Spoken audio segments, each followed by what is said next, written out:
Jadi shalom teman-teman sekalian. Pertama mohon maaf tadi ada gangguan teknis. Sekarang kita lanjut aja. Izinkan saya share screen ya. Oke. Ya, oke.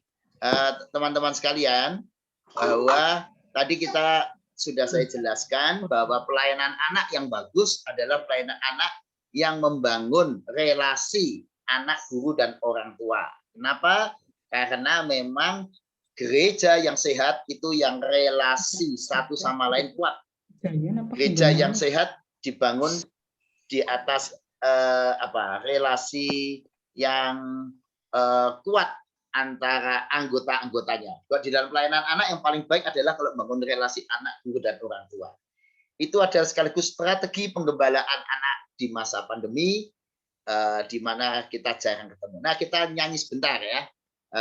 Walaupun Zoom ini sangat terbatas untuk bisa berinteraksi, supaya relasi guru dan anak menjadi bagus, maka kita bisa dan harus memaksimalkan ruangan Zoom ya, yang terbatas ini, yang kecil ini, supaya interaktif ya.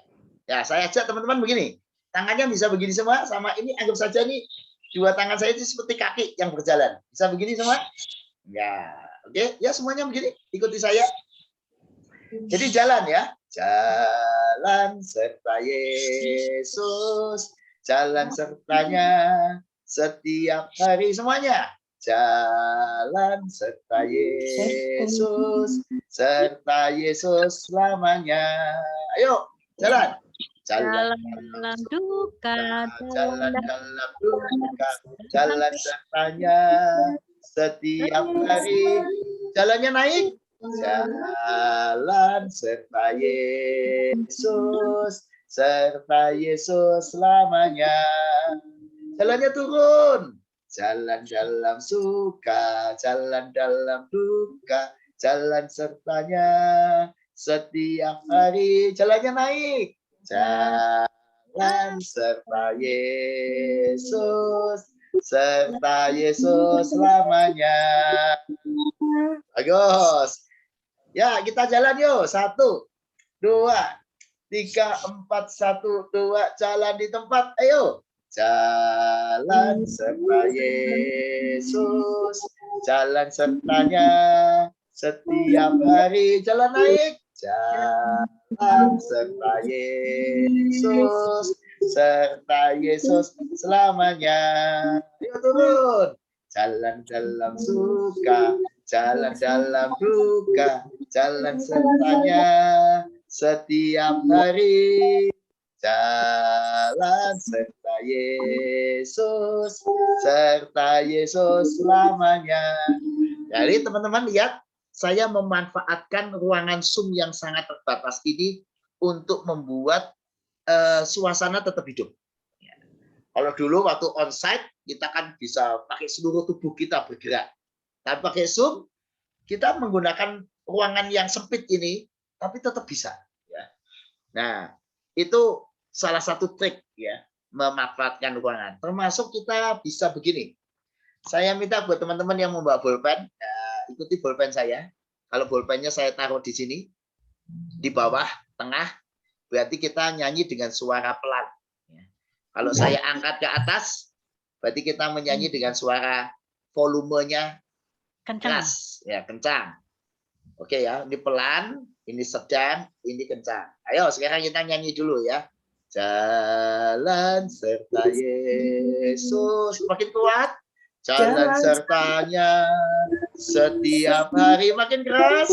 Jalan serta Yesus, serta Yesus selamanya. Pelan. Jalan dalam duka, jalan dalam duka keras, jalan sertanya setiap hari. Jalan serta Yesus pelan, serta Yesus selamanya. Jadi kita tetap bisa bermain-main dengan ruang sempit ini, teman-teman. Sekalipun ruangannya sempit, kita bisa tetap anak-anak nggak ngantuk ya. Anak-anak bisa dilibatkan. Anak bisa pegang bolpen, bisa pegang apa saja sehingga anak bisa mengikuti. Termasuk bisa begini. Sebentar. Saya bisa menaruh pulpen atau tangan saya aja deh. Ya. Ini tangan saya kalau di sini berarti volume suaranya, nyanyinya lambat. Kalau di kiri lambat. Nanti lama-lama makin cepat. Ini cepat, ini lambat. Ini cepat, ya. Oke, kita nyanyi lambat dulu. 2, 3. Saya ada di sini ya jalannya ya. 2. Nanti kalau jalannya makin ke tengah, makin cepat, makin ke sini, makin cepat sekali ya. Oke, siap. Jalan lambat serta Yesus, supaya mudah.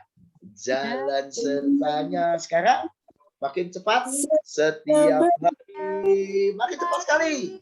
Jalan serta Yesus, serta Yesus selamanya. Lambat, jalan dalam suka, jalan dalam duka, jalan sertanya setiap hari. Cepat, jalan serta Yesus selamanya. Jadi kita bisa membuat anak-anak bermain-main dengan volume suara ya. Lambat, ya lambat, sedang, cepat, atau pelan, sedang, keras, dan sebagainya.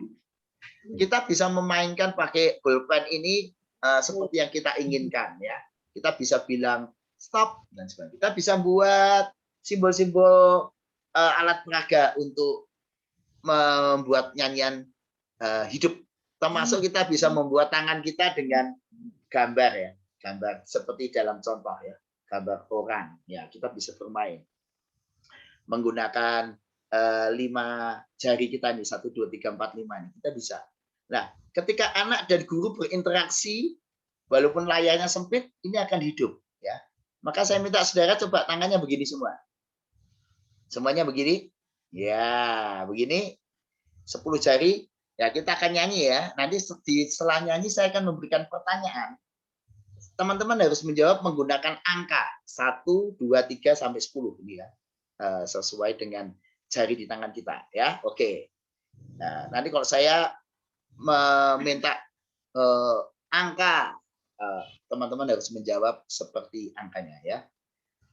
Dalam lagu ini kita menemukan berapa kali kata jalan. Ayo, berapa kali kata jalan? Jawab dengan jarimu. Hitungan ketiga. 1, 2. Berapa kali kata jalan? 7. Ya begini. Oh, 7 begini ya kan. Kalau 6 begini, kalau 5 begini. Ayo coba. Berapa kali kata jalan? 7. Bagus. Bagus, 7 ya. Kalau Yesus, berapa kali kata jalan? Kata Yesus? 5.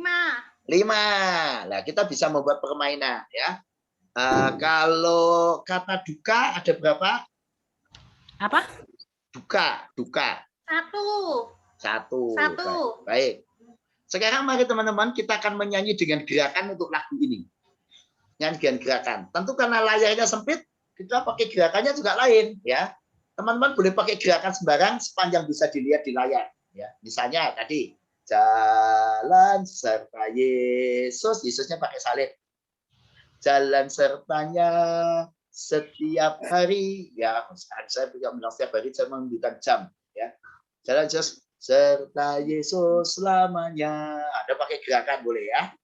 Jadi gerakan boleh Anda lakukan. Jalan dalam duka, jalan dalam suka, jalan sertanya setiap hari.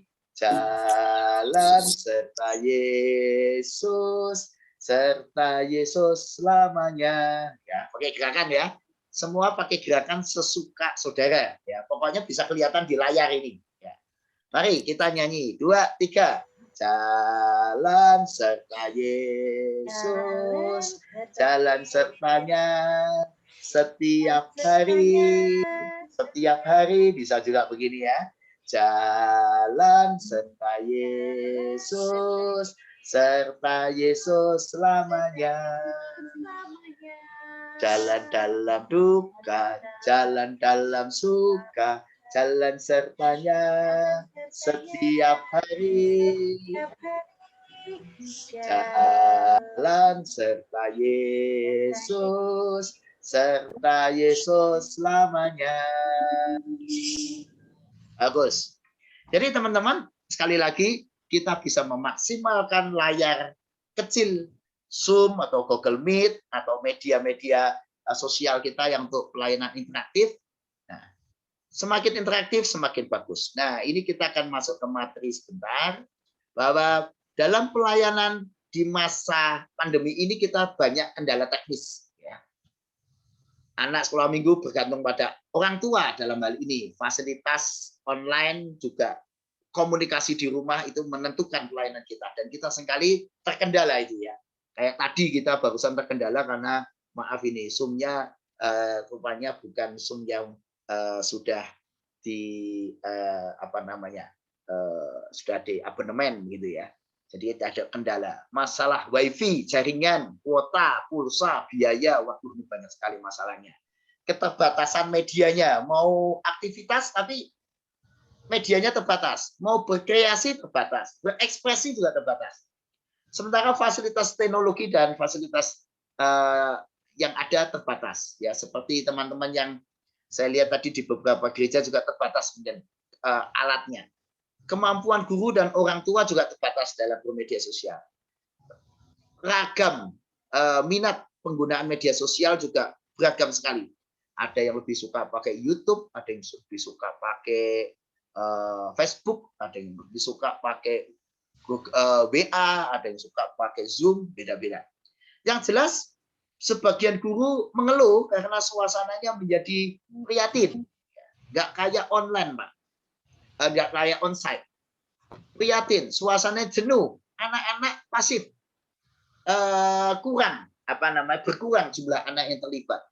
Jadi banyak keluhan suasana sekolah minggu menjadi kaku, kurang hidup, atau guru sekolah minggu kehabisan ide dan gagasan, jadi tidak menarik lagi atau sulit untuk membuat ide-ide kreatif yang menarik. Atau kadang-kadang kita juga stres karena melihat gereja lain ya yang semakin bagus, wah gereja saya bagaimana ini ya? Atau justru ini keluhan banyak guru anaknya pasif dan tidak tertarik dengan acara sekolah minggu. Juga bingung Pak, bagaimana menghidupkan ini suasananya kan kaku banget Pak. Hanya ruangan Zoom atau kalau pakai YouTube juga satu arah. Bagaimana ini suasananya? Juga apalagi anak biar mau hadir itu bagaimana? Nah ini pertanyaan-pertanyaan yang mesti kita jawab. Nah, nanti teman-teman bisa ikut kita rame-rame mendiskusikannya. Kalau saya nanti waktu terbatas bisa ditanyakan ya. Tapi saya ingin dengan cepat mulai dulu dengan prolog awal ya, yaitu bahwa kita diingatkan selalu apa itu misi sekolah minggu yang didirikan oleh Robert Riggs tahun 1774 di Gloucester untuk anak-anak di luar gereja justru atau anak-anak yang kumuh di jalanan.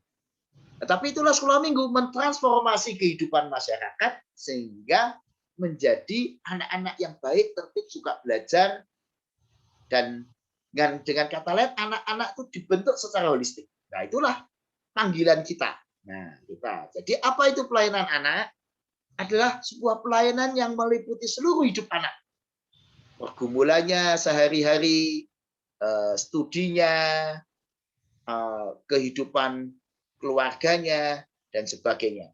Jadi pelayanan anak itu holistik sekali, seluruh hidup anak.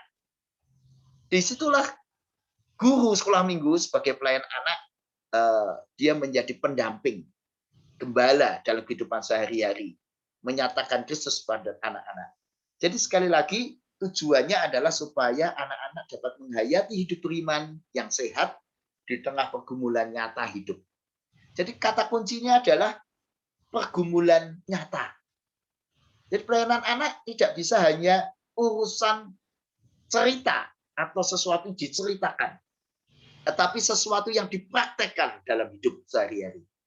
Karena itu penting sekali relasi antara pelayan anak dan anaknya. Nah, dalam hari ini kita diingatkan bahwa kita berhadapan dengan anak-anak kita ini sudah generasi platinum, ya, generasi Z, Y, bahkan alpha sekarang.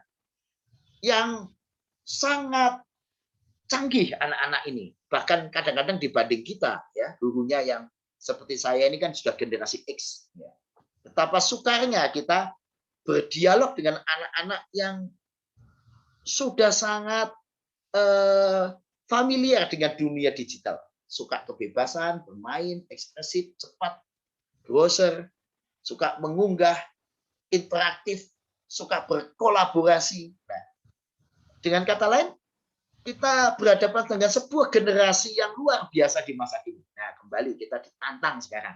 Bagaimana kita mau membangun pelayanan anak kita dan lebih harus waspada lagi karena anak-anak tidak bisa dibatasi lagi. Harus ikut gereja kita, nggak bisa dia tuh anaknya penatua GKI harus ikut sekolah minggu gereja, itu nggak bisa. Di masa dunia digital kita ini sudah tidak bisa dibatasi lagi. Anak tidak bisa dibatasi pada monoloyalitas. Anak akan melihat semua tayangan. Nah, karena itu saya ingin mengajak kita melihat catatan berikut ini. Di dalam Ulangan 6 diingatkan tentang tugas orang tua mengajar anak-anaknya. Kasihlah Tuhan Allahmu dengan segenap hatimu, dengan segenap jiwamu, dengan segenap kekuatanmu. Apa yang kuperintahkan padamu hari ini haruslah engkau perhatikan. Haruslah engkau mengajarkannya berulang-ulang kepada anak-anakmu. Apabila di rumah, apabila dalam perjalanan, apabila berbaring, apabila bangun. Bahkan orang tua diminta mengikatkan sebagai tanda di tanganmu. Ya, ada jahitan di baju orang-orang Yahudi, ada tulisannya, dan bahkan di tiang pintu rumahnya ditulisi. Jadi tugas orang tua itu adalah mendidik, menggembalakan anak-anaknya. Nah, pertanyaannya, apakah orang tua masa kini masih seperti itu? Nah, jawabannya, orang tua di masa kini sangat memprihatinkan, ya. Kadang kurang mempedulikan tugas panggilannya untuk menjadi pengajar. Nah, karena itu masa pandemi ini sebenarnya kesempatan kita mengingatkan kembali semua orang tua anak bahwa pembinaan anak, penggembalaan anak pada dasarnya itu tugas dari orang tua. Sementara guru itu support atau melengkapi, menolong, ikut ambil bagian. Karena itu paling penting sekarang adalah seperti tema di dalam seminar kita pagi ini, yaitu membangun relasi guru, anak, dan orang tua. Sebab memang relasi yang hidup antara anak, guru, dan orang tua itu akan membuat kuat dampak pelayanan dari pelayanan anak. Jadi saya selalu menyebutnya pelayanan anak ya teman-teman, bukan sekolah minggu. Kalau sekolah minggu kan cuma acara di hari Minggu. Kalau pelayanan anak itu lebih luas daripada sekedar acara sekolah minggu. Relasi yang hidup, akrab, dan menyenangkan akan menjadi kekuatan dasar dan modal pelayanan anak yang berhasil. Sekaligus di masa pandemi ini kan guru nggak bisa ketemu anak secara fisik. Strategi penggembalaan yang paling baik ya relasi ini guru, anak, orang tua. Nah, saya ingin menunjukkan gambar ini sebentar supaya kita bisa makin paham, ya, teman-teman sekalian, bahwa di masa seperti ini, ya, di masa seperti ini kita bisa melihat ada seperti tahapan gitu ya. Dulu sebelum COVID itu saya sebut itu normal lama, ya. Itu suasananya kan offline atau onsite. Lalu di masa pandemi saat ini kita online. Tapi setelah itu apa yang harus dilakukan, teman-teman? Nah, kita sudah dikasih visi sebenarnya oleh pandemi.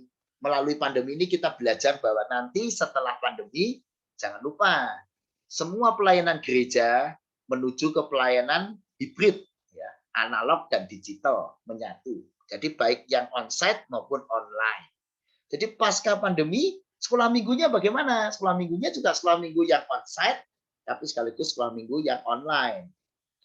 Jadi sekolah minggu yang onsite artinya anak-anaknya datang pasca pandemi, tapi sekaligus online-nya nggak boleh berhenti, tetap jalan terus. Nggak perlu anak-anak kelasnya itu di live streaming kan, supaya bisa dilihat anak-anak di luar kita. Itulah panggilan pelayanan anak berkah, ya, blessing di balik pandemi. Jadi kita diajak meningkat pelayanan anak yang lebih luas, yaitu pelayanan anak yang digital. Nah, itu hybrid. Ya. Tapi sebenarnya ada satu lagi level di atas itu, yaitu betul-betul pelayanan anak yang digital. Saya sedikit membedakan, walaupun itu kotak yang kurang lebih sama, antara offline online dengan yang digital. Kenapa? Karena memang sedikit berbeda. Begini, saya tunjukkan gambar ini, semoga teman-teman bisa melihat. Ya. Seberapa kita akan memanfaatkan teknologi akan mempengaruhi, apa dan bagaimana sekolah minggu mau kita buat.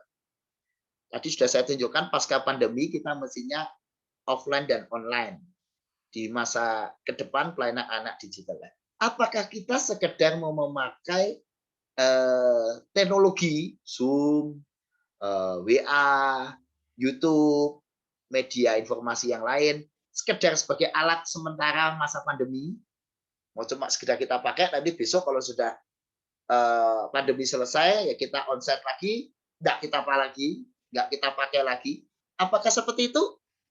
Saya kira kita kalau begitu kita rugi. Atau kita akan pakai selalu untuk mendukung pelayanan anak. Pelayanan anak yang onsite di online kan, atau di live streaming kan, atau direkam, lalu kita upload atau kita bagikan rekamannya ke anak-anak sehingga bisa selalu mengikuti kembali sekolah minggu. Sebab anak-anak rindu ya mendengar cerita-cerita saudara, mendengar berita firman, apalagi kalau disampaikan dengan menarik. Tapi teman-teman, ada level yang lebih baik lagi, yang ini yang saya arah dan anjurkan, yaitu kita bisa betul-betul masuk dalam dunia pelayanan anak era digital bagi keluarga milenial. Artinya alat-alat itu tidak sekedar dipakai, tetapi dunia digital itu mempengaruhi konsep pelayanan anak. Lain ya, saya memakai handphone hanya sekitar sebagai alat pakai, saya pakai, atau saya belajar menghayati dunia digital. Nah ini yang saya ajak ke level berikutnya, yaitu pelayanan anak era digital bagi keluarga milenial. Itu seperti apa Pak konsepnya? Nah kira-kira begini. Jadi pelayanan anak itu justru adalah pelayanan anak yang holistik bagi keluarga milenial. Kenapa? Karena keluarga sebenarnya adalah basis pembinaan terbaik di zaman ini. Apalagi ke depan, hari ini dan besok selanjutnya, anak-anak itu semakin individualistik. Ya. Mainnya game secara pribadi. Tidak punya kawan. Selalu bermain pribadi terus. Hubungan orang tua dan anak makin renggang karena orang tuanya sibuk, anaknya sibuk. Kalau sekolah minggu juga masih terkotak-kotak. Tidak menyatukan keluarga. Maka sekolah minggu itu lama-lama menjadi sekolah minggu yang ya seperti hari ini ya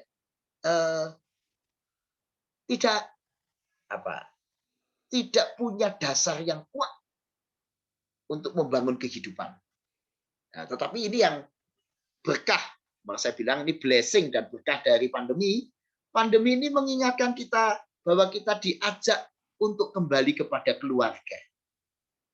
Pandemi ini membuat kita orang tua ada banyak di rumah.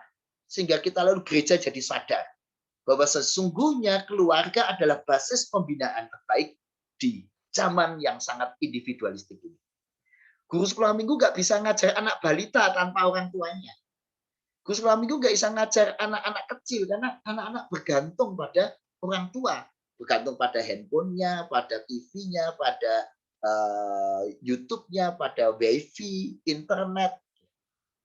Dan dengan kata lain sekarang peran orang tua menjadi penting sebagai guru dalam tanda petik, bahkan bisa jadikan guru sekolah minggu sungguhan dan sekaligus teladan. Nah inilah sebenarnya membuat kita lalu bersadar bahwa sebenarnya ibadah bersama keluarga, anak dan orang tua seperti dalam gambar, inilah model sekolah minggu ke depan. model ibadah bersama. Anak-anak dengan orang tua sekolah minggu bersama. Ini holistik dan membangun. Ketimbang guru hanya ketemu anak. Orang tuanya nggak tahu apa yang diajarkan. Dan bagaimana penerapannya, nggak tahu. Orang tuanya nggak terlibat. Makin lama orang tua merasa pembinaan iman tugasnya guru sekolah minggu, bukan tugas orang tua. Atau orang tua merasa berbeda. Padahal inilah kebaktian intergenerasi yang diimpikan oleh banyak orang. Selama ini ada konsep kebaktian intergenerasi. Tetapi tempatnya selalu di kebaktian umum, di mana anak-anak mau masuk kan nggak enak. Lagunya nggak dikenal oleh anak. Wong kebaktian umum dibuat intergenerasi, ya anaknya cuma jadi apa istilahnya penonton.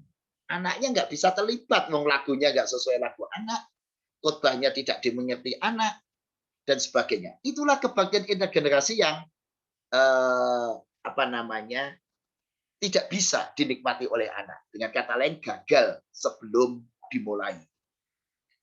Kebaktian umum hari Minggu dibuat kebaktian atau kebaktian dewasa hari Minggu dibuat kebaktian intergenerasi, ya gagal. Wong anaknya nggak bisa menikmati. Lebih mudah menjadikan sekolah minggu menjadi kebaktian intergenerasi. Sekolah minggu yang melibatkan orang tua, nyanyi bersama, anak-anak menikmatinya, ceritanya dimengerti. Wah, ini luar biasa. Nah, nanti kalau di luar sekolah minggu kebaktian intergenerasi, orang tua mau ibadah sendiri ya silakan, ya. Saya kira itu kan boleh-boleh saja. Tapi ketika anak berbakti bersama orang tuanya, menurut saya itu indah sekali. Ini adalah model yang harusnya mulai kita usahakan dibangun. Kenapa? Karena pelayanan anak online itu semakin orang tua terlibat, ikut mendengarkan apa yang diceritakan guru, menolong anak menyiapkan bahannya, alat-alat sarana prasarana, ikut dalam nyanyian, orang tua ya ikut senang, anaknya ya senang kebaktian sekolah minggu bersama dengan orang tua. Saya kira suasananya berbeda ketika gambar Anda lihat anak yang ikut sekolah minggu sendiri melihat monitor sendirian dengan anak yang bersama dengan orang tuanya, suasananya beda. Dan sekali lagi sekolah minggu di masa online ini tanpa batas, karena bisa dilihat siapa saja di mana saja oleh orang yang beragam. Nah, karena itu strategi kita adalah membangun komunitas justru sekolah minggu yang seperti yang melibatkan orang tua, apalagi khususnya kelas balita, ya. Kita harus bilang pada orang tua, tolong papinya di kelas balita jangan cuma menayangkan cuma adiknya didudukkan di depan monitor atau di depan laptop atau di depan TV, tapi tolong orang tua ikut. Nah, dengan demikian suasananya jadi lain. Ya. Kenapa? Karena berarti kita sedang membangun komunitas yang namanya keluarga atau intergenerasi, membangun relasi personal yang sehat dalam keluarga. Jadi persis seperti gambar Perjamuan Kudus ini, Anda lihat Perjamuan Kudus terakhir, lukisannya Bodan Piasecki ini adalah konsep persekutuan keluarga orang Yahudi, di mana ada guru, ada gurunya dalam ini Tuhan Yesus, ada murid-murid Yesus, ada istri, ada anak-anak, ada perempuan, ada anak-anak, semuanya menyatu. Nah, sekolah minggu kiranya justru dapat menjadi kesempatan kita menjadi perjumpaan keluarga Allah, ya. Dari diri, membangun keluarga, membangun masyarakat. Jadi sekali lagi, sekolah minggu menjadi alat pembinaan dan perjumpaan keluarga Allah. Kalau begitu, menekankan relasi yang baik, suasananya harus rileks, gembira, semua diterima, inklusif atau terbuka, semuanya terlibat dalam melayani, orang tua, anak-anak, orang tua, guru saling mendoakan, saling menolong. Dengan demikian, kata lain, sekolah minggu itu sekolah hidup berkeluarga. Sekolah minggu itu sekolah hidup berkeluarga. Jadi anak-anak sejak kecil diajarkan untuk tidak individualistik. Dan mengapa anak-anak sekarang menjadi sangat individualistis? Ya karena model ibadahnya terkotak-kotak. Anak-anak sendiri, kakaknya remaja sendiri, orang tuanya ibadah sendiri, sekolah minggu sendiri. Ya, anak-anak menjadi individualistik. Nah, ini kesempatan kita mengubah konsep pelayanan anak yang intergenerasional, di mana melibatkan orang tua menyatu. Ya, sebaliknya kalau dibalik anak-anak diajak kebaktian umum hari Minggu, ya nggak bisa, anaknya belum sanggup mendengar khotbah yang serius, mendengar lagu-lagu yang rumit atau yang sulit untuk ukuran anak. Nah, tapi kalau dibalik menjadi sangat mungkin.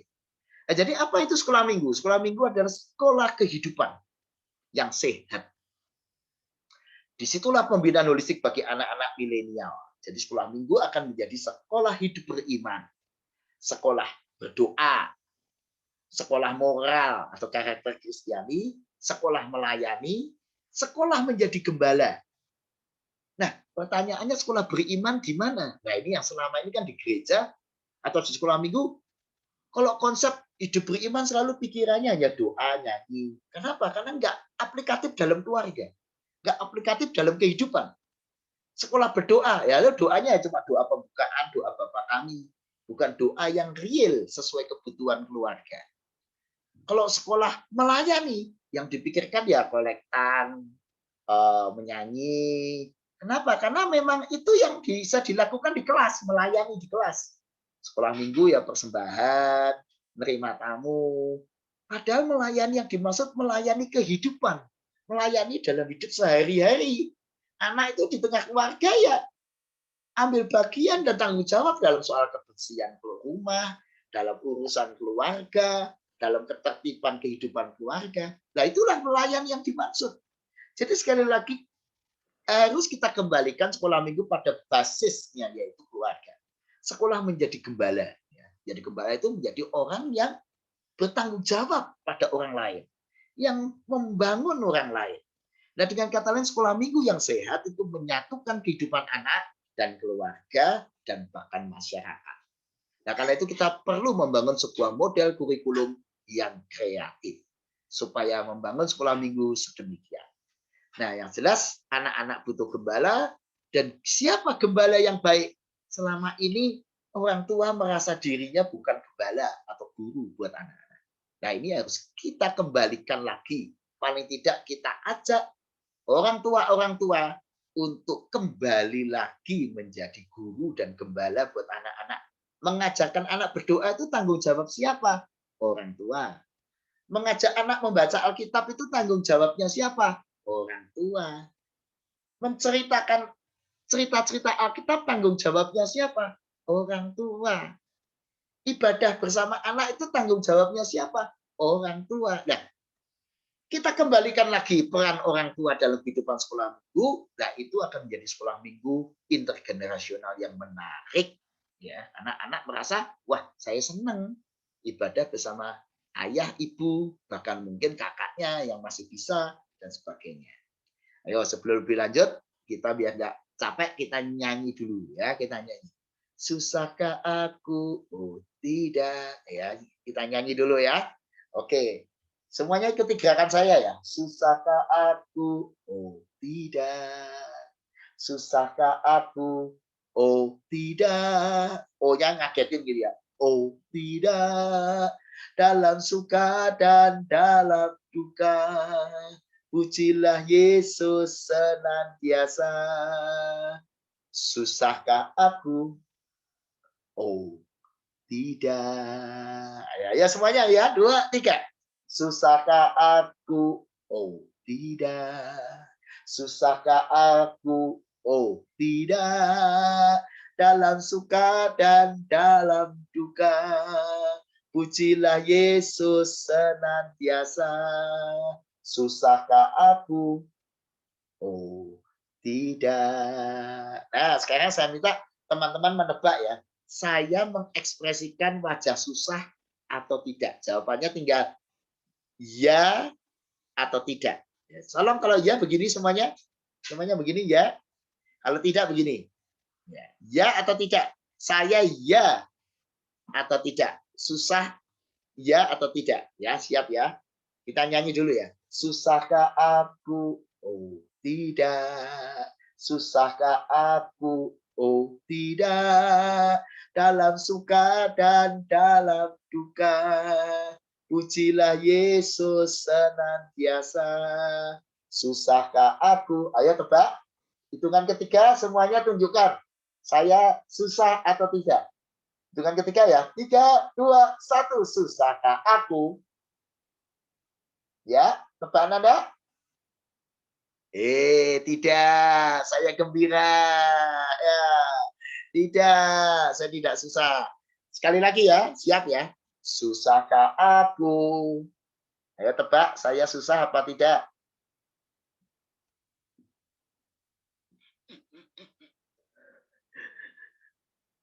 Aku sedang susah. Siapa yang tebak yang benar? Ya. Sekarang lihat, apakah saya menunjukkan ekspresi nomor 1 di gambar itu senyum, 2 sedang marah, 3 sedang diam, 4 sedang terbengong, 5 sedang nangis, 6 sedang mengejek, 7 sedang ketawa, 8 sedang cemberut, 10 sedang ketawa lebar.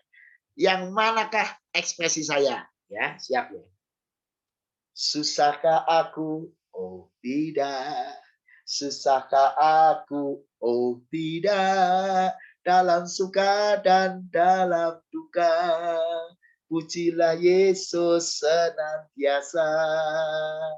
Susahkah aku? Ayo, saya ekspresi yang mana? 1 sampai 10. Siapkan pilihanmu, tunjukkan angkanya dengan jari Anda. Saya ekspresi yang mana? Siap? 2, 3, 4.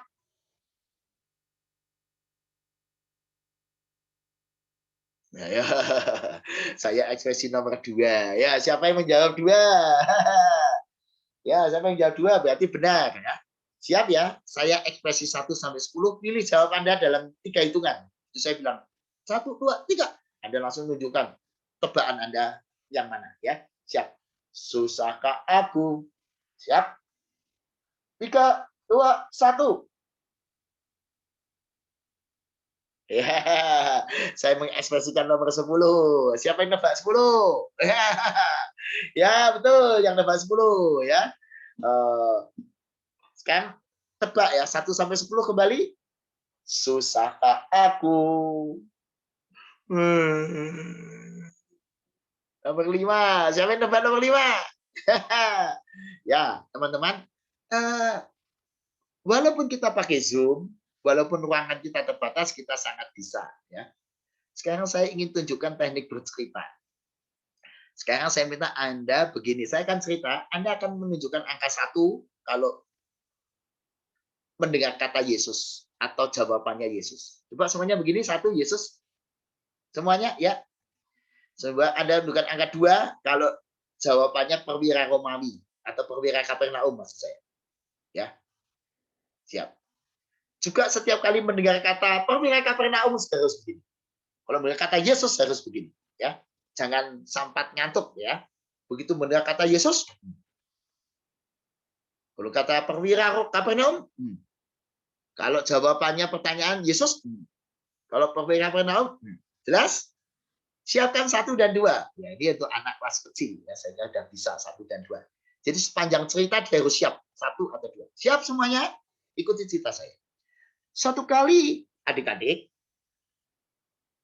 Tuhan Yesus, bagus, Vitaria bagus, dari Pemalang bagus, bagus. Saya cek dulu ini ekspresinya sudah pada betul nggak ini. Ibu Evi betul. Bu Novita nggak tahu itu gambarnya. Oh, nggak kelihatan di layar Bu Novita, kurang geser. Nah, baru bagus ya. Bagus ya. Siap, saya ulang ya. Kalau Yesus begini, perwira Kapernaum begini. Suatu hari adik-adik, Tuhan Yesus pergi ke Kapernaum. Adalah seorang perwira Kapernaum yang menjumpai Yesus dan dia berkata, Tuhan Yesus, aku punya seorang hamba, dia sakit, tetapi dia tidak bisa disembuhkan oleh siapapun. Tolonglah Yesus. menyembuhkan dia. Kata perwira Kapernaum itu. Bagus. Saya lanjut ya. Nah, adik-adik, siapa di antara Yesus dan perwira Kapernaum yang memiliki kuasa? Siapa yang lebih berkuasa? Yesus atau perwira Kapernaum? Jawabannya sekarang pilih. Mana yang lebih berkuasa? Yesus atau perwira Kapernaum? Bagus, Yesus. Kenapa Yesus lebih berkuasa?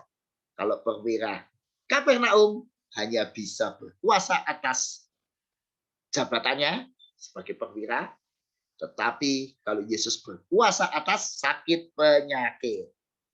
Nah, pertanyaan Kak Paulus buat adik-adik. Siapa yang berkuasa atas sakit penyakit? Jawabanmu? Oh, bagus. Siapa yang berkuasa untuk mengusir pencuri? Ya, bagus. Nah, siapa yang mengasihi hambanya yang sakit waktu dalam cerita ini? Ya, bagus. Nah, itu adik-adik. Lalu Tuhan Yesus, nah, saudara lihat teks saya bercerita, anak-anak selalu mengikuti dengan gerakan sederhana. Anda bisa membuat variasi yang lain. Bisa begini, bisa begini. Anak-anak saya minta mengikuti begini-begini ya. Coba semuanya siap ya. Baik, begini semuanya. Ya, baik. Tidak baik, begini. Kalau benar, begini. Kalau salah, begini. Kalau oke, begini. Kalau tidak oke, begini. Ya, siap ya. Ikuti cerita Kak Paulus dengan gerakan. Ya, benar atau salah, dan seterusnya. Pokoknya kalau ibu jari ke atas itu baik, positif. Kalau ibu jari ke bawah itu berarti negatif. Siap ya? Adik-adik, suatu kali Tuhan Yesus itu datang ke Kapernaum. Pertanyaannya, mengapa Yesus mau bergaul dengan semua orang? Ada juga orang yang mengatakan, Tuhan Yesus itu sombong. Maunya bergaul dengan kalangan sendiri. Pertanyaan Kak Paulus pada kalian. Benarkah Tuhan Yesus itu sombong? Ya atau tidak? Oh, betul. Tidak. Yesus tidak sombong. Buktinya apa? Datang seorang bangsa asing. Perwira Kapernaum itu orang Romawi, bukan orang Yahudi. Orang Romawi itu datang. Bagaimana sikap Yesus? Apakah Yesus ya menerima orang Romawi itu atau menolaknya? Yang mana? Ya betul, ya menerimanya. Maka Tuhan Yesus mendengarkan permintaannya untuk menyembuhkan hambanya yang sakit. Nah, perwira Kapernaum itu walaupun badannya kekar, seorang perwira hebat, tapi rendah hati enggak ya? Ayo, menurut kalian, apakah perwira Kapernaum itu rendah hati atau tidak? Ayo. Iya betul, rendah hati. Buktinya apa? Dia mengasihi hambanya. Nah, kalau gitu teman-teman, sikap kita pada orang lain yang berbeda suku, bangsa dengan kita hendaknya seperti Tuhan Yesus, mengasihi mereka. Apakah kalian setuju melakukannya? Ya, bagus. Pertanyaannya juga, siapa yang hari ini masih suka sombong? Dan kita harus menjadi anak Tuhan yang tidak boleh sombong pada segala orang. Apalagi pada orang-orang sekeliling kita. Ayo mari kita seperti Tuhan Yesus yang baik hati, tidak sombong, yang rendah hati, tidak tinggi hati. Nah, teman-teman lihat cara saya bercerita. Anak selalu saya minta mengikuti saya dengan gerakan tangannya. Makanya anaknya selalu terlibat relasi dengan guru selama cerita. Dan anaknya tidak bisa mengantuk. Ya. Karena selalu saya minta mengikuti cerita saya dengan tangannya, dengan gerakan. Nah, ini dengan pakai Zoom, tetap bisa suasana menjadi baik. Ya. Bisa juga kita membuat kelas, misalnya dalam beberapa kelompok. Misalnya, saya akan menjadi narator. Ya. Semua peserta yang laki-laki membaca yang PL. Semua peserta perempuan membaca pakai P, ya, yang P, ya. Jadi saya yang narator. Siap ya semua ya, baca ya. Saya akan mulai. Apakah kita memiliki kepedulian kasih pada sesama? Ketika Yesus masuk ke dalam Kapernaum, datanglah seorang perwira mendapatkan dia dan memohon, katanya, laki-laki, mana suara laki-laki? Enggak ada laki-laki di sini ya. Ya Tuhan, hambaku terbaring di rumah karena sakit lumpuh dan ia sangat menderita. Tolong lanjutnya perempuan. Aku akan datang menyembuhkannya. Dan seterusnya. Bagus, bagus. Saya langsung lompat ya, narator. Setelah Yesus mendengar hal itu, heranlah dia. Dan berkata kepada mereka yang mengikutinya. Ya, yang perempuan. Aku berkata kepadamu, sesungguhnya iman seperti ini tidak pernah seorang pun di antara orang Israel. Seorang pun di antara orang Israel. Nah, sekarang saya minta semua mengikuti cerita saya dengan gerakan. Ya, jangan lupa yang perempuan tetap mengatakan bagiannya, yang laki-laki bagiannya, tapi ngikuti saya dengan gerakan. Ya, semuanya ya. Siap ya. Ikuti saya seperti kalau nyanyi itu ngikuti full ya. Semuanya siap. Saya harapkan saudara bisa mengikuti gerakan saya dengan baik ya. Misalnya begini. Apakah kita memiliki kepedulian kasih kepada sesama? Ya, semuanya ulangi ya. Ikuti cerita saya. Apakah kita memiliki kepedulian kasih kepada sesama? Ketika Tuhan Yesus masuk ke kota Kapernaum, datanglah seorang perwira mendapatkan dia dan memohon kepadanya. Tuhan, hambaku terbaring di rumah karena sakit lumpuh dan ia sangat menderita. Lalu jawab Yesus kepadanya, aku akan datang menyembuhkannya. Lalu jawab perwira itu, adik-adik,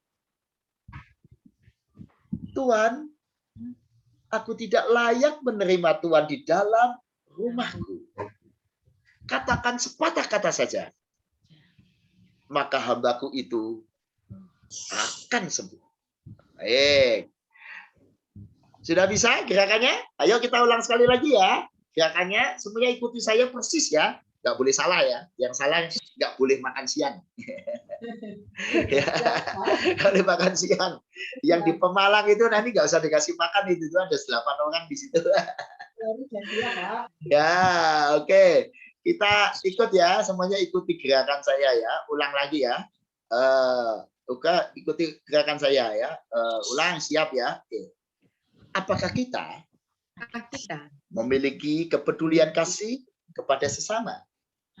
Ketika Tuhan Yesus, ini gambarnya salib, memasuki kota Kapernaum, datanglah perwira, mendapatkan dia, dan memohon kepadanya. Tuhan, hambaku terbaring karena sakit, lumpuh, dan dia sangat menderita. Jawab Yesus kepadanya, aku akan menyembuhkannya. Jawab perwira itu, adik-adik, kepada Yesus, Tuhan, aku tidak layak menerima Tuhan di dalam rumahku. Katakan sepatah kata saja, maka hambaku itu akan sembuh. Ya, baik. Dari sini teman-teman, kita bisa lihat inilah namanya metode bercerita model anak aktif. Ya, metode bercerita model anak aktif. Jadi sepanjang bercerita anaknya ngikuti pakai gerakan. Jadi tidak ngantuk. Ya, baik anak kelas kecil, sedang, besar itu asik. Tinggal gerakannya yang kita buat sesuai kemampuan usia mereka. Nah ini contoh-contoh. Nah, lalu tidak kalah pentingnya adalah penerapan cerita.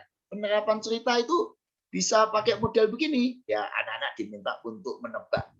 Jawabannya yang mana? Yang benar yang harus kita lakukan. Kalau kita ketemu dengan orang yang nomor 1, sikap kita apa adik-adik? Bersikap ramah atau kita bersikap cuek? Nah, yang mana? Ramah atau cuek? Cuek itu tutup mulut, nggak mau peduli. Nah, yang mana adik-adik? Tunjukkan dengan gerakan. Ramah atau cuek? Iya. Kalau ketemu yang nomor 2, ramah atau cuek? Ramah. Ya, bagus. Kalau ketemu nomor 3? Ramah. Nah, kalau lihat keadaan nomor 4, apa yang kalian lakukan? Cuek. Ya, lihat yang nomor 4, apa yang kalian lakukan? Ya kerjakan, Pak. Yo cuman cuek. Kerjakan ya, bagus. Nah, lalu kita juga bisa penerapan lewat apa yang bisa dilakukan anak. Kalau engkau di rumah, apa yang kau lakukan? Kalau ketemu ibumu sedang melakukan seperti nomor 1. Ketika temanmu dalam keadaan nomor 2. Ketika adalah saudaramu sedang bingung nomor 3. Atau sedang lesu kawanmu. Kepedulian apa yang dapat kau tunjukkan? Ya, misalnya gitu. Termasuk kepedulian pada alam. Ya. Yang mana yang sering kau lakukan? Seperti gambar nomor 1, seperti gambar nomor 2, atau nomor 3. Mana yang pernah kau lakukan? Anak-anak bisa diajar untuk mengingat. Termasuk penerapan cerita. Anak-anak bisa diminta membuat buku kasih Allah kepadaku. Tiap hari dicatat. Hari ini kasih Allah kepadaku apa ya? Hari ini apa yang kurasakan? Yang Allah sudah buat bagiku. Oh, hari ini aku dapat nilai bagus. Oh, hari ini aku dapat makanan enak. Oh, hari ini aku sehat. Ya. Jadi ada catatan kasih Allah padaku tiap hari. Atau juga lalu di hari itu atau di sore harinya atau di malam hari, satu doa syukur. Wah, aku bersyukur hari ini titik apa yang disyukuri. Nah, kalau setiap hari anak membuat buku kasih Allah padaku dan doa syukur, maka dia akan terbangun menjadi pribadi anak yang hidup. Nah, pertanyaannya, Pak, ngerjakan itu yang ngontrol siapa? Gurunya nggak ketemu. Yang melihat siapa? Nah, karena itu kembali hubungan dengan orang tua. Itu penting sekali. Nah, saya kembali ingin menuju ke teori sedikit. Jadi, teman-teman, pelayanan anak online itu pelayanan anak yang tanpa batas, tanpa jarak. Bahkan saya katakan interdenominasi. Nah, ini bedanya gereja masa kini dengan gereja sebelum COVID. Setelah COVID atau setelah pandemi ini, kita diajak menjadi gereja yang terbuka. Sekolah minggu kita kalau online, pakai Zoom, pakai YouTube, apalagi bisa dilihat siapa saja. Tak terbatas. Anda ada di Semarang, yang melihat, yang mengikuti bisa dari Kalimantan, bisa dari luar negeri, bisa ada di mana saja. Dan orang tuanya ada di sana. Jadi sekolah minggu masa depan, walaupun Anda sekolah minggunya di Tegal, muridnya mungkin bukan orang Tegal saja. Mungkin muridnya orang Jakarta, mungkin muridnya orang Kalimantan, mungkin muridnya juga ada orang Belanda, Jerman, dan sebagainya.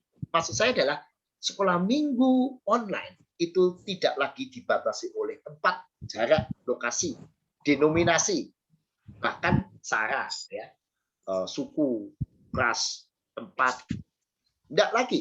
Jadi kita betul-betul metode online ini, setelah minggu online membuat kita itu mengajar semua orang. Nah, karena itu kita harus lebih hati-hati, tapi sekaligus kita ini kesempatan supaya misi kerajaan Allah ini menjangkau seluruh dunia, seluruh anak-anak. Dulu murid kita cuma 10 atau 20 yang datang di kelas. Tapi ingat, dengan zaman sekarang, dengan di online, kita juga menjangkau yang tidak datang, yang hanya lihat di rumahnya. Rumahnya bisa di California sana, atau rumahnya bisa di Papua, atau rumahnya bisa di mana saja.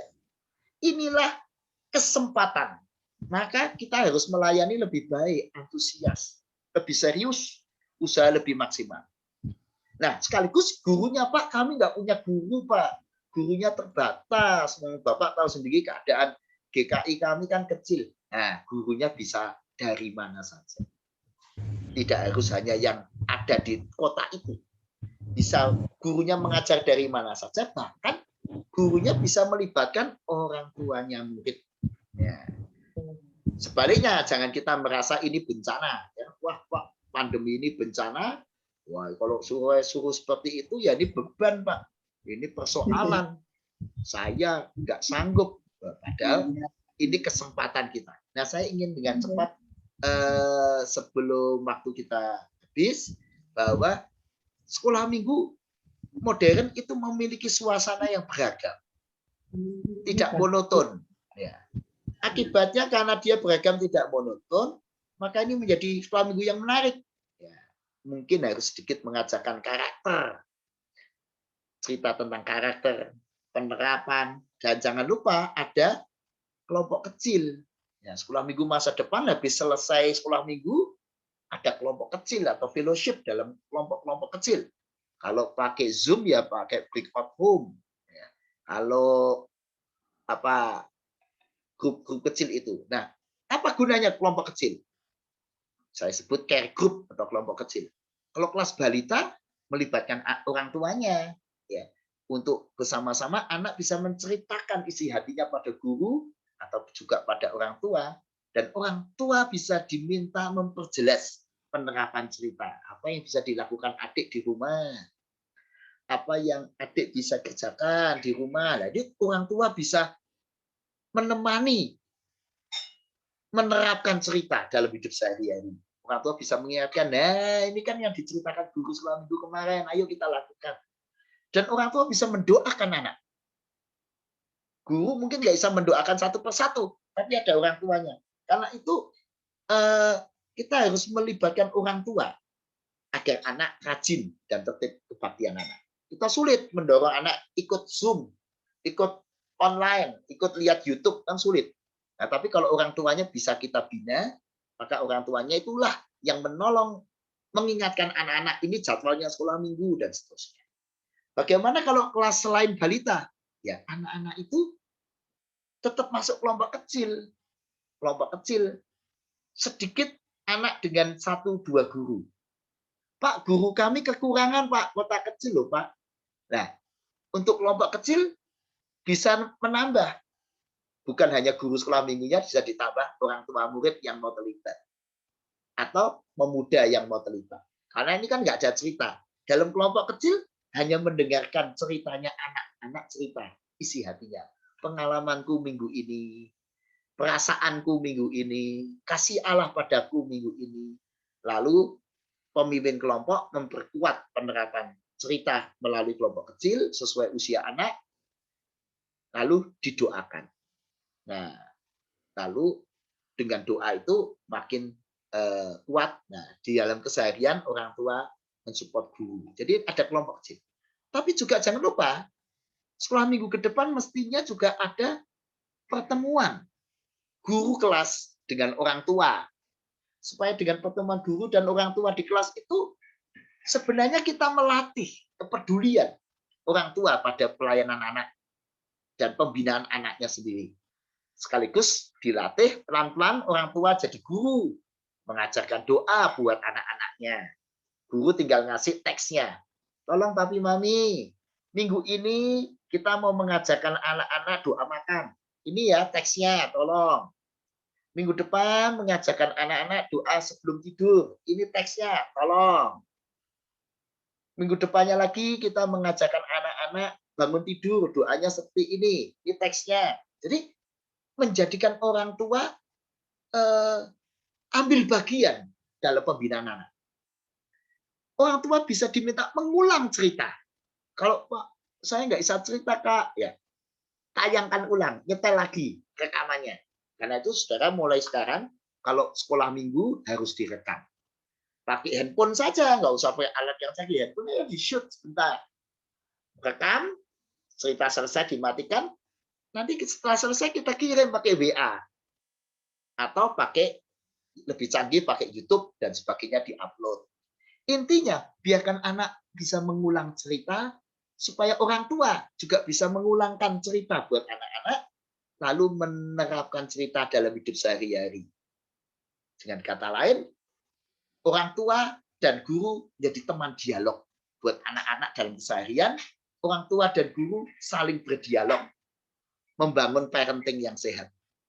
Oh, anak saya punya pergumulan ini, nah, gurunya bisa berdiskusi. Nah, itulah yang benar teman-teman, sebuah model kerjasama pembinaan anak.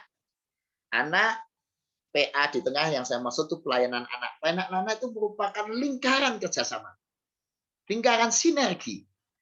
Guru sekolah minggu, anak itu sendiri, orang tuanya, dan umat. Nah, kerjasama semuanya inilah membuat pelayanan anak menjadi hidup dan berhasil. Anak itu sendiri harus punya disiplin, harus punya kerinduan, harus punya niat anaknya. Nah, siapa yang mendorong niat anak? Orang tuanya. Orang tua itu sendiri harus terlibat, harus aktif mendorong anaknya dan berperan. Apalagi di masa pandemi ini, peran orang tua menjadi sangat menentukan. Guru sekolah minggu sendiri juga harus menggerakkan umat, orang tua dan anak untuk terlibat sekolah minggu yang benar. Jadi kerjasama dan relasi yang baik antara orang-orang di sekitar anak ini menghasilkan pembinaan, penggembalaan, dan spiritualitas anak-anak yang bagus. Nah, dengan kata lain, kalau ada seorang anak, kita bisa tahu sikap anak itu menunjukkan sikap keluarganya.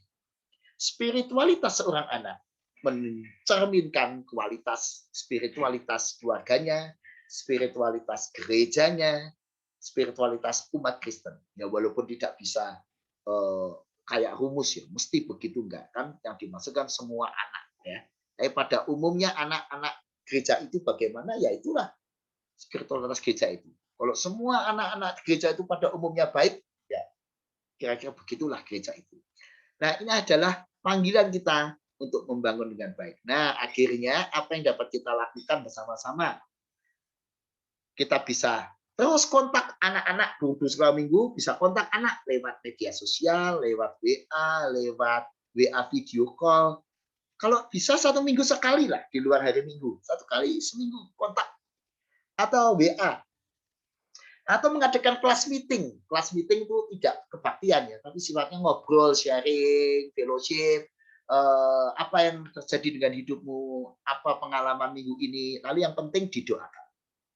Besok mau ujian apa, minggu ini ada ujian apa, itu kelas meeting sekedar ngobrol bersama, lalu saling mendoakan. Guru mendoakan pergumulan, khususnya pergumulan studi anak. Lalu WA group sekolah guru dengan orang tua menjadi sarana komunikasi. Jangan lupa, link kebersamaan itu bisa alat men-sharekan ke anak-anak rekaman, artikel, warta sekolah minggu. Jadi guru sekolah minggu bisa membuat warta lewat berita singkat, lalu kirim di grup orang tua, kirim di grup anak-anaknya, kirimkan artikel, doa, publikasi, dan sebagainya. Nah, inilah cara yang baik membangun sekolah minggu. Baik, akhirnya saya mau stop di sini dulu. Silakan kalau ada teman-teman mau bertanya. Baik, saya minta Pak Budi mungkin silakan kalau ingin moderatori. Ya, terima kasih Pak Paulus Lee yang sudah menyampaikan materi. Ya, silakan langsung aja karena kita waktu yang terbatas. Silakan kalau yang mau langsung bertanya bisa langsung bertanya. Atau kalau yang menulis kolom chat juga boleh, silakan menuliskan di kolom chat. Ya, sambil menunggu. Mungkin adakah yang mau bertanya, boleh langsung aja, tidak apa-apa. Silakan membuka. Ya, silakan Bu Irin. Ya, silakan Bu Irin. Ya, Pak Paulus, kami memang sudah memulai dengan sejak adanya online. Tahun ini kami bagi 3 kelas kecil, kelas tengah, dan kelas besar, dan ada grup orang tua juga. Cuma permasalahannya memang kami belum tata. Hari ini luar biasa kami banyak mendapatkan yang selama ini mungkin hanya di otak. Ini kami terdorong. Pertanyaannya, kalau di grup orang tua, itu kan orang tua latar belakangnya juga beragam. Kami memang belum mengidentifikasi hal apa aja yang mau di-sharekan lewat grup orang tua. Karena seringkali menjadi guyon yang nanti kelewat batas nggak etis juga gitu. Akhirnya bisa nimbulkan konflik di antara orang tua atau guru dengan orang tua. Nah, sebaiknya bagaimana pemanfaatan grup yang guru dengan orang tua itu? Baik, baik. Jadi teman-teman, peran orang tua di dalam pelayanan anak itu banyak sekali, ya. Nah, itulah kita fokus kepada grup orang tua itu jangan jadi grup apa istilahnya ya, ngerumpi, ya. Jangan jadi grup ngerumpi, tetapi harus jadi grup yang memang diarahkan untuk mendukung pelayanan. Contoh, besok minggu apa yang mau dilakukan, lalu tugas orang tua harapannya apa, lalu setelah cerita apa penerapannya, dan lebih bagus dan efektif lagi kalau ada pengurusnya yang saya seringkali sebut komite orang tua murid, komite orang tua anak sekolah minggu, atau komite orang tua murid sekolah minggu.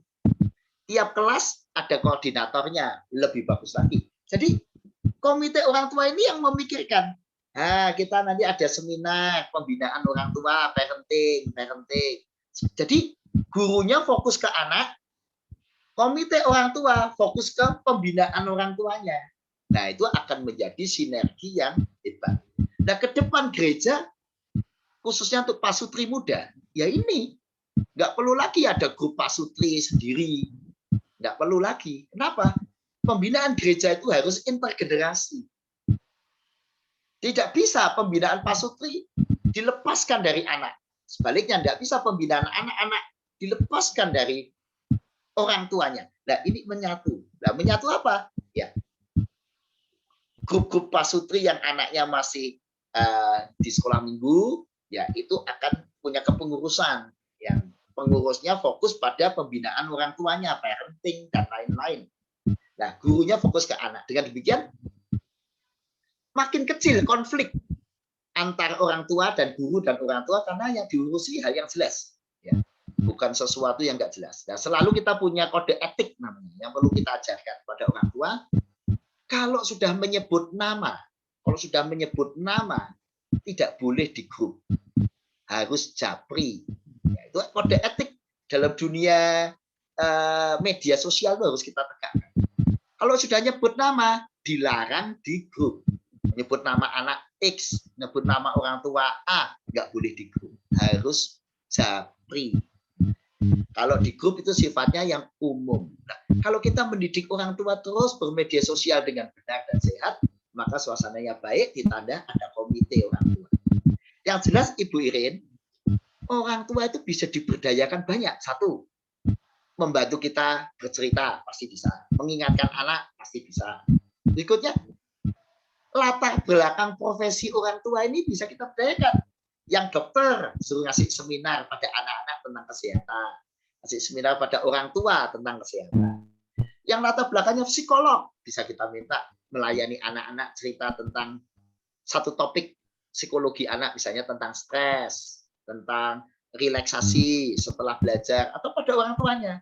Yang latar belakangnya polisi, bisa kita libatkan pada anak-anak cerita tentang dunia kepolisian, dan pada orang tua cerita tentang dunia keamanan. Yang latar belakangnya misalnya insinyur pembangunan, bisa menjadi narasumber atau tamu dalam kebaktian anak, bisa menjadi pemberi gagasan kamar sehat, rumah sehat buat anak-anak. Intinya profesi orang tua masing-masing itu menjadi apa? Alat bantu pelayanan. Begitu. Tuhan berkati ya. Oke, Bu, sudah jelas Bu Irin? Ya, kalau saja Bu Mariana dari GKI Pekalongan, mungkin mau ingin bertanya, silakan. Selamat siang Pak Paulus Lee. Siang ya Bu Mariana. Mariana dari GKI Pekalongan. Mau bertanya Pak, tadi kan Bapak sudah mengulas sebagai pelayanan anak itu memang harus kalau melibatkan orang tua, relasi dengan guru dengan orang tua itu sungguh sangat baik. Apalagi kalau kita mengaktifkan orang tua untuk ambil bagian membimbing anak gitu ya. Nah, saya mau bertanya Pak, di GKI Pekalongan itu ada orang tua yang belum Kristen gitu. Jadi ada 4 anaknya, seperti yang tadi Bu Iren bilang, di kami itu ada 3 kelas dalam masa pandemi ini, diperkecil. Ada anaknya 2 anak di kelas tengah, 2 anak di kelas besar. Kelas besar, kelas tengah itu kan berarti kelas 1 SD sampai kelas 3 SD, kelas besar 4 sampai 6 SD. Nah, ini ada orang tua yang mamahnya itu masih Muslim, Pak, dan bapaknya itu dia jadi papahnya ini dia belum bergereja, gitu. Nah, memang keduanya memang mengizinkan dan mensupport anak-anaknya untuk aktif di sekolah minggu, ambil bagian, selalu rajin anaknya juga ikut sekolah minggu online kami atau Zoom, terus juga mengumpulkan aktivitas. Cuman bagaimana gitu loh Pak, langkah yang harus kami lakukan. Ya, nah inilah pentingnya yang namanya tadi saya sebut komite orang tua anak. Komite orang tua anak tugasnya nggak cuma memperhatikan teman-teman orang tua, tapi sekaligus memperhatikan kalau ada kasus seperti ini. Jadi anak itu butuh dalam tanda petik orang tua rohani. Ya. Orang tua rohani. Diperlukan ada orang tua yang bersedia mendampingi secara spiritual pertumbuhan iman anak itu. Orang tua itu yang bersedia, contoh Ibu Mariana misalnya, dah kamu tak jadikan anak rohaniku. Itu komunikasi intent makin dibangun. Bahkan bila perlu kalau sudah memungkinkan ya, suatu kali diajak bertemu di rumah, diajak makan di rumah. Jadi betul-betul seperti anak angkat atau anak rohani. Sehingga anak itu pun tidak kehilangan figur. Itu yang pertama. Yang kedua, strategi itu, kalau sampai tidak ada orang tua yang bersedia menjadi orang tua rohaninya, ya kita bisa meminta salah satu guru atau bahkan pemuda menjadi kakak rohaninya. Nah, itu akan bagus. Jadi dia tidak merasa tidak punya siapa-siapa. Sekalipun tidak sesempurna ya kalau ayah ibunya aktif. Jangankan itu sudah bagus itu orang tua yang tidak seiman tapi mengizinkan anaknya. Banyak yang seiman saja malah anaknya tuh nggak didorong. Wah, itu malah banyak anak sekolah minggu nggak sekolah minggu itu karena bukan anaknya apa ya, tapi karena tidak ada suasana dari keluarga Kristen itu yang membuat anak itu semangat. Orang tuanya membiarkan anaknya tidur. Itu lebih parah maksud saya. Nah, kepada anak-anak yang semacam itu pun kalau saya ya kita buat orang tua rohani, kakak-kakak rohani. Itulah gunanya care group. Care group itu kan sebenarnya sebuah kelompok saling perhatian.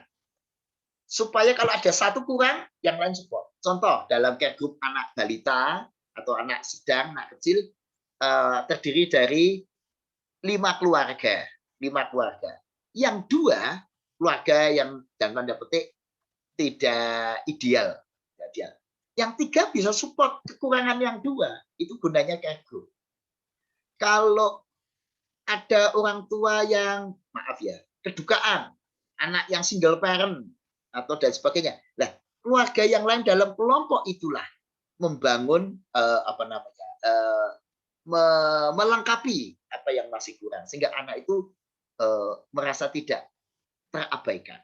Itu yang pertama. Kedua juga peduli hal-hal yang sifatnya sehari-hari. Contohnya kalau ada anak kesulitan studi, biaya studi, nah ada kelompok yang saling perhatian. Sekaligus jangan lupa care group itu kan nggak cuma urusan rohani. Kalau ada keluarga yang sangat kurang secara ekonomi, ada goncangan ekonomi, nah satu kelompok ini saling peduli. Kalau nanti sudah tidak pandemi, ya ketemu bareng kebersamaan bersama sekian keluarga, sehingga betul-betul itu anak akan belajar oh ini namanya komunitas Kristiani. Jadi teman-teman perlu tahu, Bu Mariana dan kawan-kawan semua, pembinaan paling ideal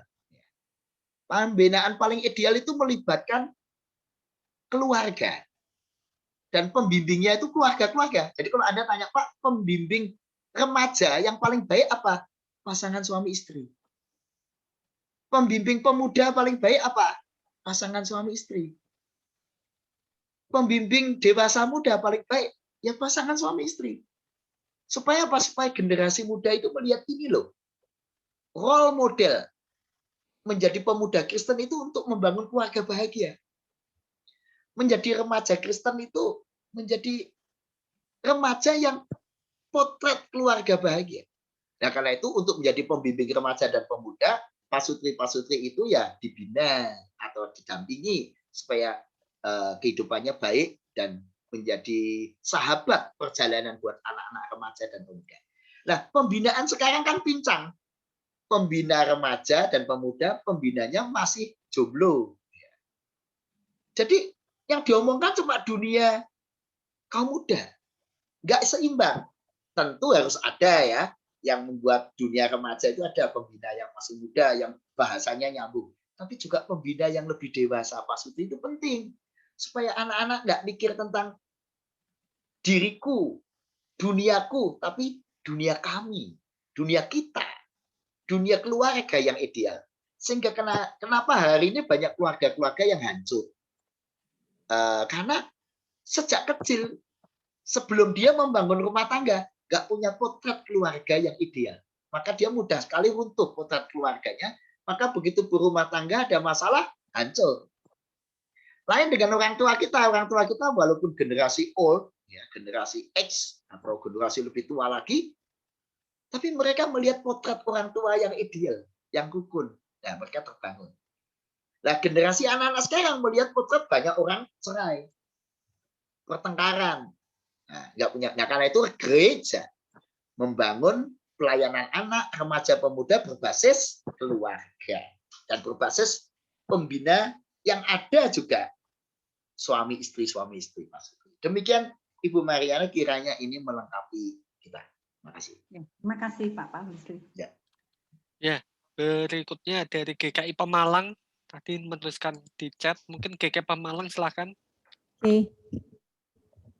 Terima kasih. Selamat siang Pak Paulus Lee dan juga rekan-rekan guru sekolah minggu seklasis Semarang Barat.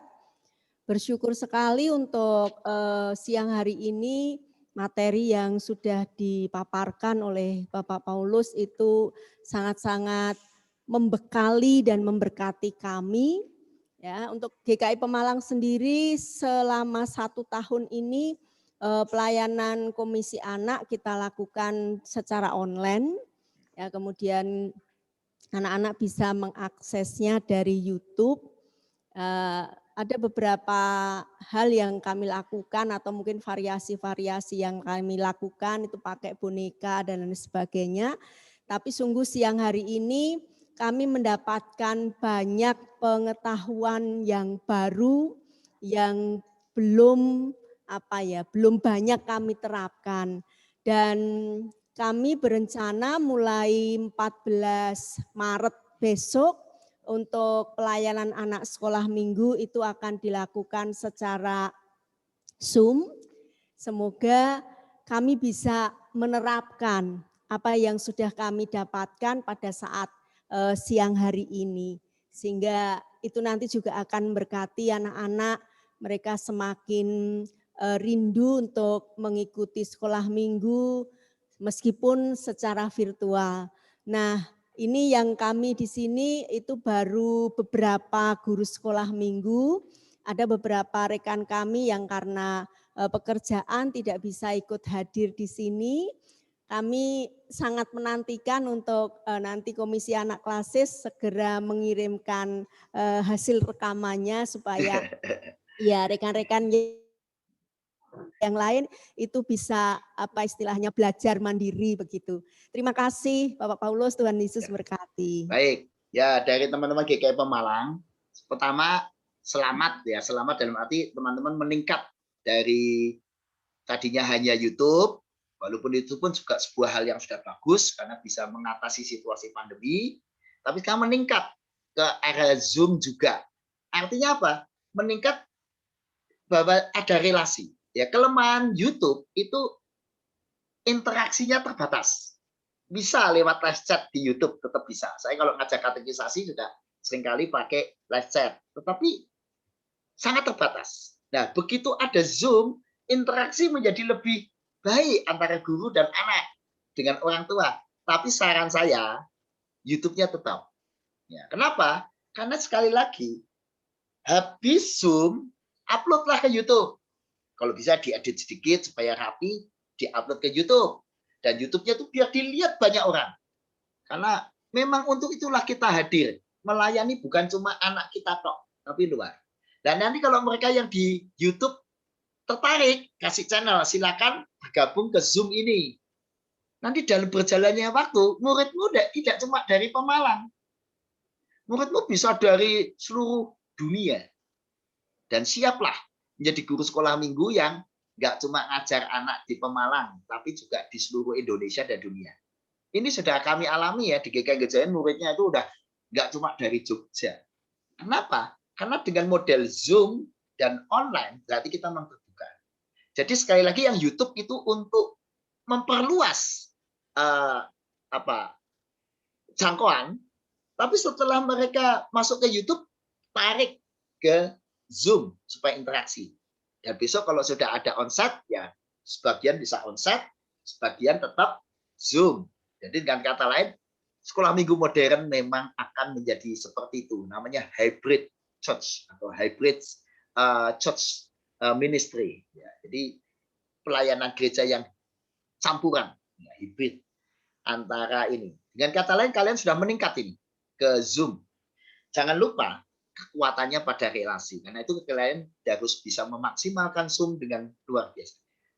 Itu yang pertama. Selamat. Yang kedua, ayo kita belajar terus. Mungkin pada periode berikutnya kita bisa ada seminar teknik kreatif menggunakan Zoom. Ya, saya sudah banyak sekali itu model-model teknik kreatif menggunakan Zoom. Ya, sehingga tetap menarik. Ya. Contoh ya, saya minta teman-teman menyiapkan satu bunyian sembarang. Ya.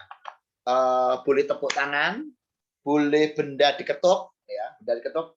Nah, boleh ya, siapkan sembarang. Ya. Siapkan sembarang, benda diketuk boleh. Boleh, ayo siap semuanya. Kalau ketuk sekali, ingat ya, ketuk sekali berarti jawabannya adalah Tuhan. Kalau ketuk 2 kali, berarti jawabannya adalah setan atau roh jahat. Roh jahat, sesuatu yang jahat kalau 2 kali. Kalau ketuk 3 kali, berarti itu jawabannya adalah manusia. Ini contoh ya, ini contoh saja. Sekali Tuhan, roh jahat 2 kali, manusia. Udah siap semua ketukan? Siap menjawab pertanyaan saya? Nah, saya akan mulai bertanya ya. 1 kali adik-adik ada suara di hatiku. Suara itu bilang begini, Paulus, kamu ini kan anak pinter. Nggak usah belajar sekarang. Besok aja kalau mau sudah ulangan, nyontek. Nah, suara hatiku itu berasal dari mana ya teman-teman? Bagaimana jawabmu? Bagus, betul. Itu dari roh jahat yang membisikkannya aja. Tapi ada suara lain yang bilang, jangan loh. Kamu harus belajar dengan tekun. Siapa? Suara dari siapakah yang mengajarkan itu? Bagus. Nah, selesai itu, aku bangun. Lalu aku belajar. Tiba-tiba ada temanku ngechat.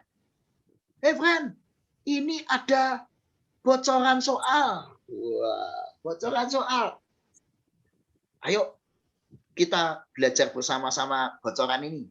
Kalau keluar kan kita sudah tahu.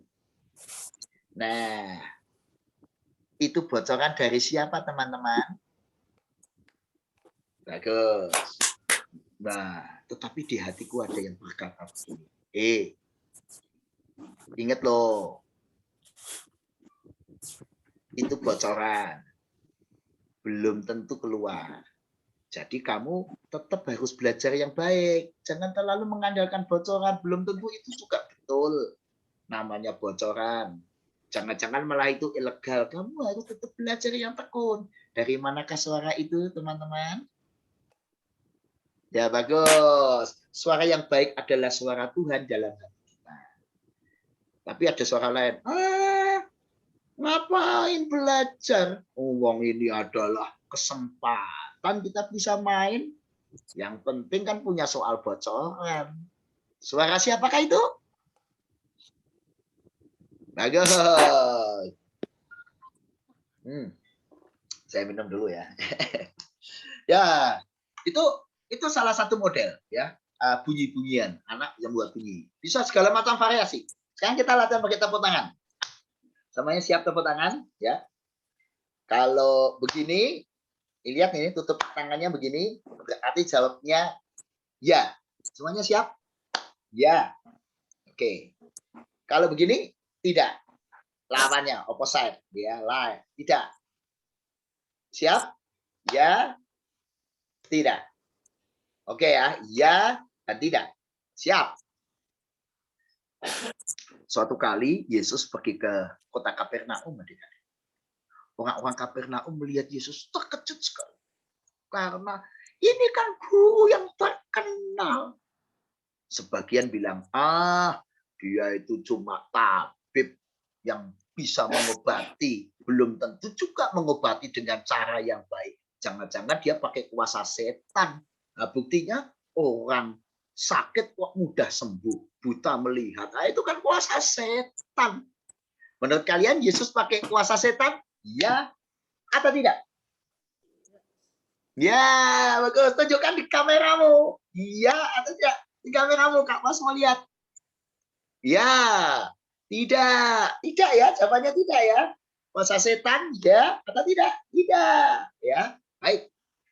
Lalu adik-adik, ada juga orang yang berkata, enggak, Yesus itu bukan pakai kuasa gelap. Tuhan itu pakai kuasa Allah yang maha tinggi. Buktinya dia berdoa. Buktinya dia mengajarkan yang baik. Apakah itu benar Yesus mengajarkan baik karena dia adalah Allah yang menggunakan kuasa dari Allah yang maha tinggi? Ya atau tidak? Ya bagus, ya betul. Nah adik-adik, kemudian Yesus berjalan memasuki kota Kapernaum. Datanglah seorang perwira Kapernaum. Dalam hati perwira itu sudah ada rasa, aduh maukah ya guru yang baik ini menerima aku? Maukah dia menerima orang yang berbeda suku bangsa dengan dia? Apakah benar Yesus orang yang mengasihi segala bangsa? Atau Yesus sebenarnya orang yang tidak mau bergaul pada bangsa lain? Maukah Yesus menjumpai aku, bangsa lain? Menurut kalian Yesus mau apa enggak? Ya atau tidak? Ya baik. Saya lihat cara saya mengajar, saya meminta anak selalu. Dan setiap minggu Anda tinggal menyiapkan trik-trik seperti ini. Supaya sepanjang sekolah minggu, cerita, nyanyian, anak pakai gerakan. Cerita ya tadi. Cerita, saya bisa minta anak-anak mengikuti gerakan. Ya, sekarang kalian mengikuti gerakan saya ya. Ikuti gerakan saya seperti tadi. Saya mau cerita ya. Pada suatu hari, semuanya ikuti gerakan saya. Hari Tuhan Yesus berjalan. Kemana adik-adik? Ke kota Kapernaum. Nah, Tuhan Yesus, ya, Tuhan Yesus begini. Yesus kan simbolnya salib karena Tuhan Yesus kita tuh mengampuni dosa kita. Tuhan Yesus di kota itu bertemu dengan seorang perwira Kapernaum. Dan perwira itu adik-adik lalu memohon bantuannya. Stop, Kak baru semua lihat semuanya sudah pakai gerakan begini. Bu Irin betul. Bu Astri betul, Betaria, Chris dan kawan-kawan betul, Pak Budi betul, dari Pemalang betul, wah Pendeta Priscila betul, ya banyak yang betul ya. Oke, perwira itu memohon bantuannya. Tuhan Yesus, tolonglah aku, hambaku terbaring lemah. Dan dia amat kesakitan. Lalu adik-adik Tuhan Yesus berkata kepada perwira itu. Ya, Anda lihat cara saya cerita ya. Jadi walaupun pakai Zoom, Anaknya nggak ngantuk, nggak diem, nggak cuma nonton. Kalau lihat YouTube kan cuma nonton, ya. Tapi itu. Nah, kalau pakai YouTube ada trik yang lain, caranya sendiri, yaitu teknik interaktif di dalam bercerita, yaitu caranya lain. Anda bisa lihat channel YouTube saya atau channel YouTube-nya GKI Gejayan, ya, atau channel YouTube yang gereja lain juga banyak ya. Tapi maksudnya yang modelnya interaktif, yang memberikan pertanyaan-pertanyaan. Tapi kalau di YouTube anaknya nggak bisa jawab. Jadi saya bisa cerita begini, bagaimanakah engkau? Apakah engkau mau menjadi pengikutku? Bagaimana jawabmu? Saya memang nggak mengharapkan jawaban, karena memang YouTube nggak saya. Tapi saya memakai teknik bertanya. Adik-adik, Tuhan Yesus pergi ke Kapernaum. Nah, menurut kalian, apa yang akan Yesus lakukan di Kapernaum? Apakah Tuhan Yesus akan makan-makan di Kapernaum? Apakah begitu? Pernahkah Yesus ke kota lain sekedar untuk makan-makan? Pernah. Saya bertanya itu, anaknya otomatis yang lihat di YouTube akan, enggak. Tapi dia jawab sendiri. Nah, kalau pakai Zoom lebih hidup lagi, ya. Nah, kalau pakai Zoom saya akan tekniknya lain. Adik-adik, kalau iya begini, kalau tidak begini. Coba semuanya. Kalau iya begini, kalau tidak begini ya, akan saya ulang. Adik-adik, Tuhan Yesus masuk Kapernaum. Apakah Tuhan Yesus ke Kapernaum sekedar untuk mencari makan? Mau makan-makan? Ya atau tidak? Oh, tidak ya. Apakah benar di Alkitab ada kisah Yesus makan-makan, pesta-pesta bersama orang-orang sekedar untuk senang-senang? Apakah ada di Alkitab seperti itu? Ya atau tidak? Ya. Jadi teman-teman, di situ kita bisa belajar bahwa banyak teknik YouTube maupun Zoom untuk interaktif. Ya, tentu saja waktu kita terbatas. Besok kita bisa sambung lagi dengan yang lebih terapan. Ya, kira-kira itu. Sekali lagi selamat buat GKI Pemalang yang sudah berencana untuk itu. Jangan lupa setelah pakai Zoom sebaiknya YouTube-nya tidak dimatikan, tapi jadi alat perluasan. Nah, siaplah dari Pemalang menjangkau dunia. Wah, applause dulu buat Pemalang. Oke, baik. Ya, terima kasih banyak tuh Pak Paulus Lee ya, luar biasa ya materi kita hari ini. Benar-benar membuka wawasan bagi seluruh guru sekolah minggu yang ada ya. Bagaimana kita juga harus memulai memjalin relasi komunikasi dengan orang tua kita, bisa lewat WA group, kemudian bisa lewat Zoom dan sebagainya. Ya, karena waktu kita juga terbatas, ya untuk mempersingkat waktu dan juga untuk memberikan hasil yang terbaik, saya mohon rekan-rekan semuanya untuk dapat memberi masukan ya, evaluasi bagi kami pengurus komisi anak. Semoga pelayanan kami juga bisa lebih baik lagi ya. Bapak Ibu sekalian bisa mengisi link yang sudah saya bagikan di kolom chat ya. Tinggal diklik kemudian Bapak Ibu. Pak Budi. Terima kasih semua guru-guru, semangat, selamat melayani.